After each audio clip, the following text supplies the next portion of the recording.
طيب خلينا بقى نخش النهارده على الماتشات بتاعه الدوري العام بشكل عام كده. الاول الدوري بتشوفوا انت من وجهه نظر حضرتك دوري مقنع، دوري حلو، ولا يعني ها وربنا يكرم ان شاء الله باذن الله على السنه الجايه ممكن الامور تتحسن؟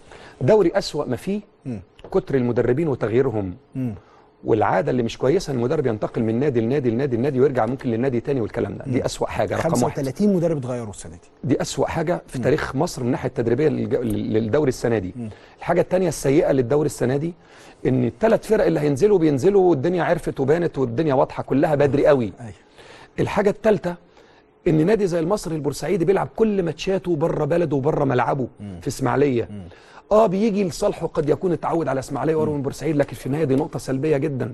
ان النادي الاهلي بيلعب كل ماتشاته في المكان اللي هو عايزه، ان نادي الزمالك بيلعب كل ماتشاته في المكان اللي هو عايزه او اللي يتناسب مع الظروف اللي احنا فيها. ده في ظلم لبقيه الانديه. هو الاهلي والزمالك على راسهم ريشه.